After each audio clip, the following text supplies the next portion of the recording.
He immediately kissed his madam. Shocked and confused, she looked at him angrily. "What did you just do?" she said. But little did she know that the very kiss she deemed disrespectful had just saved her life. This is the story of a poor man called Tony who worked as a gateman for a rich young lady for years. One very day, he had to make a crazy decision that would either end his life or save his boss's life. After watching this story, you will understand everything. However, I must warn you, this story will leave you at the edge of your seat. Tony was a poor man with so much ambition. He had lost his job for months and searched everywhere for another. He walked down the street that evening after carrying his documents around the city all day.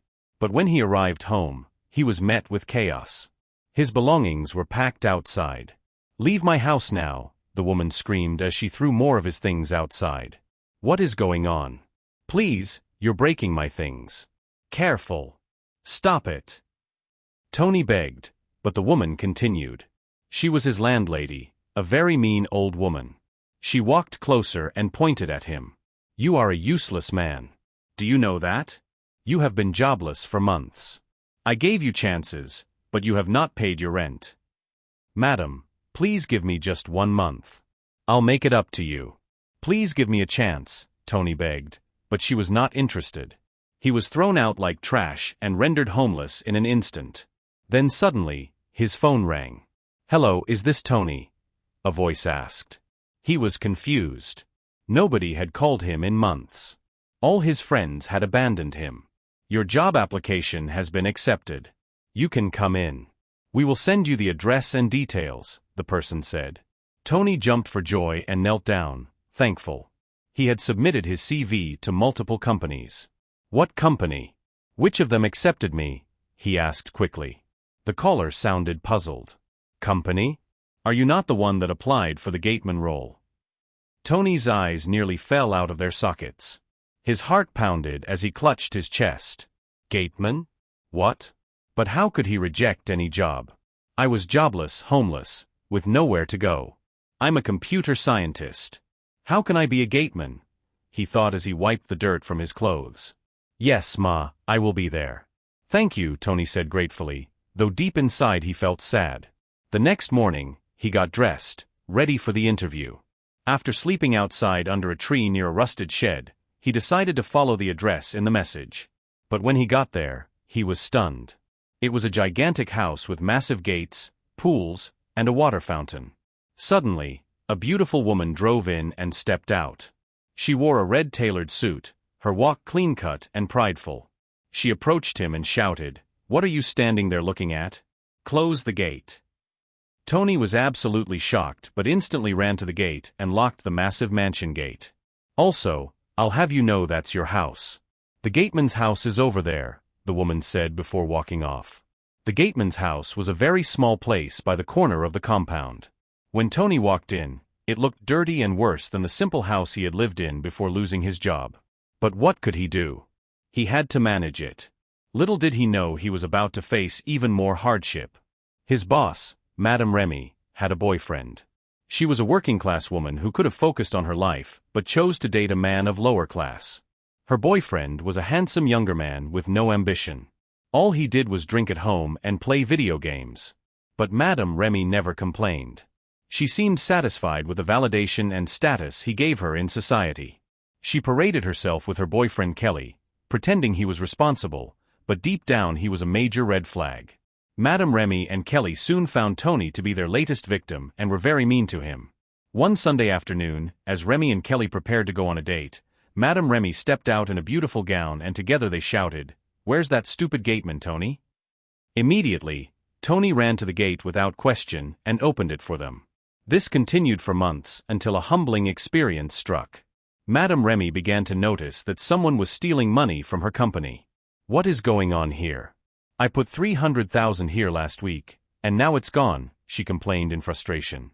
"I wonder what could be causing this." "Check your data analysis," Kelly said as he consoled her. "I checked, and it's still not showing any evidence. I'll call a computer scientist to confirm this later." "I don't know if my system has been hacked," Remy replied with worry in her eyes. Kelly held her and spoke comforting words. "Don't worry. When I catch the person responsible for this, I'll deal with them. You work so hard for your money, and I appreciate you. I'll never let this go scot-free, he said, leaning closer to her. Who could be responsible for this mayhem? Who was stealing from Madame Remy? The question lingered until one very day when Remy returned home with big groceries. Tony, help me carry these things inside, she called. Tony obediently lifted the heavy bags and followed behind her as she got on a call. Yes, sir. Good afternoon. I've been trying to reach you for the past 4 days now. Have you checked the link I sent to you? Someone is stealing from me, and I need to know as soon as possible. Please check it for me and get back to me, Remy said as she walked into the house, pointing to the kitchen for Tony to drop the items. Tony stood back, thinking to himself. He could hear some of the things being said and knew he was capable of handling the issue, but he was scared of interfering. After all, he was just a gateman. My dear viewer, this is a sign to follow your dreams without fear or intimidation. Whatever step you need to take to soar higher in life, do it now because what Tony did next will shock you. He stood behind the kitchen door as the person called Madame Remy again. Yes, sir. Please. Any solutions yet? No solutions? Oh no. Please, my money. There has to be a way. Please help me, she cried. But there was nothing the person could do. Kelly walked into the parlor and saw his woman sad. I'm so sorry, my love. Everything happens for a reason. We have called the best people, and there is no solution. We will rise some other time. Don't let it bother you, he said as he held her, as if holding her would save her money from being extorted daily by this strange person. But suddenly Tony stepped forward. I can help. Please, can I take a look at your laptop? Kelly looked at Tony from head to toe. Tony's clothes were dirty, torn, and worn out. His hair was barely combed, and his skin was rough and sweaty from all the day's work. Who gave you the audacity to indulge in our conversation, you gateman? Kelly said angrily. Remy turned and glared at him. I asked you to carry groceries, and you decided to come into our conversation. You're just a gateman. Get out of my house now. Aren't you supposed to be at the gate? The two of them chased Tony out angrily, disregarding him as a nobody. Yet there was once a time when Tony had been the best computer scientist in the city until something happened that led to staff cuts. Since then, he had not been lucky enough to find another job. The drama only grew worse daily as Remy watched millions leave her account. She called every professional she knew, but nothing could be done. They all came, tried, and left without solutions, never realizing the answer wasn't far away. One afternoon, after $580,000 had been drained from Madame Remy's account, she sat alone and thought to herself, oh well, I have nothing to lose. He's the only one I haven't given a chance. That day, she carried her laptop and walked out of the house straight to Tony's small house by the corner. She knocked on the door, and immediately Tony came outside greeting her. Madam, good afternoon. I'm surprised you came to my house today. Hope all is well, Tony said. I'm fine, thank you. I want you to help me with this. That day, you said you could solve it, the billionaire replied as she leaned closer, offering Tony her laptop. Yes, Ma. I believe I can do it. Please just give me some time, Tony said as he collected the laptop and swiftly began looking through different files. In that instant, Kelly walked in and saw Tony with Remy's laptop. His blood boiled as he shouted, Babe, how could you give your laptop to this gateman? All your private details are in this laptop. But the moment Kelly said, private details? It was like a bulb lit up in Tony's head. What if the person who did this is someone close to her? Someone who has her details? That would explain why it's been so hard to detect. Whoever did this is someone she trusts enough to give her passwords and everything. I need to use tighter codes for this. Tony thought to himself immediately. He jumped with shock as not only did the account become protected from further theft, but all the stolen money bounced back into the account. Wait, my money is back, Remy exclaimed in shock and excitement. She didn't even realize when she hugged Tony with joy. But someone was not happy. That person was Kelly. He was the guilty one, the very thief behind it all. Even after everything Remy had done for him, he still wanted to drag her to the ground. Remy was excited. This was the biggest day of her life. Her company was finally about to launch. The investors were gathered. The media was waiting. And everyone expected a powerful announcement. But Remy had decided that today was not just about her company. It was about truth. She was ready to reveal the hero who saved everything. Tony, the poor gateman who had been despised and mocked. "Ladies and gentlemen," she rehearsed proudly, "today I will show you the man who protected my company from destruction. The true genius behind our survival." But someone was boiling with rage. Kelly. He had watched Remy's loyalty shift away from him. And in his twisted pride he thought, so this is how she repays me? By honoring a useless gateman over me? Never. If she thinks she can humiliate me, I'll make sure she never forgets this day. In his mind, he plotted. This was not going to be Remy's moment of glory. This was going to be her downfall. Kelly smiled on the outside, pretending to support her. But deep inside, he had already made up his mind. If I can't have her in her company, then nobody will. Just before the launch began, he struck his first move. Kelly's jealousy had reached a deadly level. He no longer wanted to just sabotage Remy, he wanted her gone forever. So he made a dark decision. He paid a man to assassinate Remy on stage, right at the moment she would introduce Tony as her hero. Tony, on the other hand, had no idea what was coming. In his tiny rough room, he smiled to himself for the first time in years. Finally, he was about to be recognized. Finally, he would stand before the world, not as a gateman, but as a savior. He closed his eyes and slept in peace, never knowing that tomorrow would bring blood, betrayal, and a shocking twist that would change everything. The next morning arrived. Tony woke up in his small, cramped room with excitement written all over his face. He stood in front of the broken mirror, straightening his old shirt and whispering to himself, "This is my day.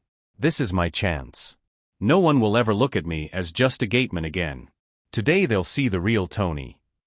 He smiled nervously, repeating the words again, trying to calm his racing heart. Meanwhile, in the mansion, Remy sat in her dressing room. Her makeup artist worked silently while she rehearsed her speech in front of the mirror. "Ladies and gentlemen, today I introduce to you the man who saved everything, Tony." She paused, smiled, and nodded proudly. Moments later, Tony entered the house. For the first time, Remy didn't just see her gatekeeper. She saw her hero. Overwhelmed, Tony stepped forward and hugged her. "Thank you, madam," he said softly, "for believing in me." Remy returned the hug with a gentle smile. Unaware that behind the scenes, death was already waiting for her. Kelly had paid the assassin. The stage was set. The hall was filled with light. Cameras flashed everywhere as investors, journalists, and guests settled down for the launch. Remy, elegant in her gown, stepped onto the stage with confidence. She held the microphone, her voice echoing through the speakers. "Ladies and gentlemen, thank you for believing in me. This company stands today because one man, an unexpected hero, chose to fight for me when no one else would. And today, I want the world to see him." The crowd erupted in applause. "Please welcome Tony." Tony's heart pounded as he rose from his seat and began climbing the stairs to the stage. His legs trembled, but his spirit was on fire. This is it. This is my moment. But then he froze. On Remy's chest, he saw it, a faint glowing red dot. His eyes widened. No. No. She's being targeted. The assassin had her in his sights. In that split second, Tony made a decision that even he didn't understand. He rushed forward and kissed Remy. The hall gasped. Cameras flashed wildly. But high above, through the scope, the assassins cursed in confusion. The sudden movement blocked their view.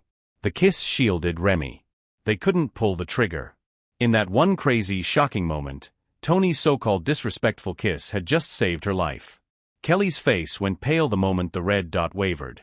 For a second, he looked like a man seeing his whole world collapse. Then rage snapped him open. No. No. Kill them both. If you can't get her, get him too. Finish it, he screamed from the side entrance, his voice raw and dangerous. The words cut through the music, the applause, the hum of cameras. At first, people thought he'd lost his mind. Then someone in the front row heard and repeated it louder. Did he just say they should target Tony too? A guest muttered like a match to dry grass. The sentence spread. Whisper became shout. Phones were raised. Security pivoted. Reporters craned their necks toward the venue side where Kelly stood livid and wild-eyed. Who told you to say that? Kelly barked at anyone who came near. He pushed a man out of the way, his hands trembling. The crowd recoiled in disgust. "No, this is madness," someone shouted. An older woman in the audience stepped forward, indignant. "You can't be serious. He just told them to kill someone." Her voice was sharp as a whip. People surged toward the entrance. Curiosity turned to fury. Security tried to form a line, but the crowd moved faster. Voices overlapped: anger, betrayal, disbelief. Men shoved Kelly. A reporter shouted into a live stream, "Kelly just called for an attack. Witnesses are saying he ordered the hit." A hand found Kelly's collar. "You heard him," someone said. "Finish them." Others began pushing, shouting about motives, money, jealousy. Faces turned hard with the horror of what the man beside them had almost allowed. Kelly lunged, tried to shout an excuse, but his words were drowned by a chorus of accusation. The crowd closed in around him. Someone slapped him. Another punched his shoulder. People ripped at his designer jacket, exposing the cheapness beneath. Cameras captured every stuttered denial. Within minutes, someone had already dialed the police. "You need to come now. There's a man here inciting violence," a voice said into a phone, breathless. Blue lights painted the glass doors as sirens wailed in the distance. Security finally hauled Kelly toward the waiting steps, hands pinned as angry guests pressed forward, demanding justice and answers. As officers cuffed him and led him away, his eyes met Remy's across the stage, a mixture of fury and utter defeat.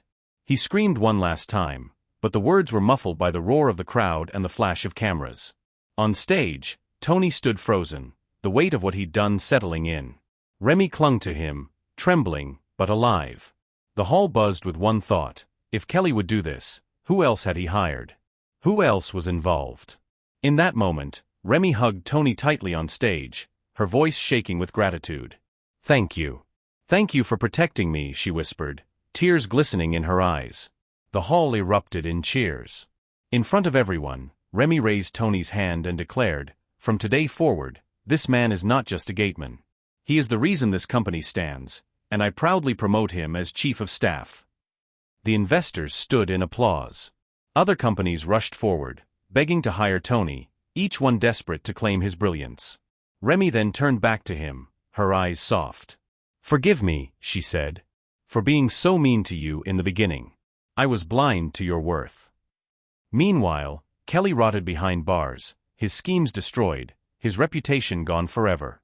And so the poor man who was once mocked, who slept in the dirt with nothing, rose higher than anyone ever imagined because he never gave up on himself. Moral of the story: never look down on anyone, because the person you despise today may be the one to save your life tomorrow. Respect every human being, no matter their position.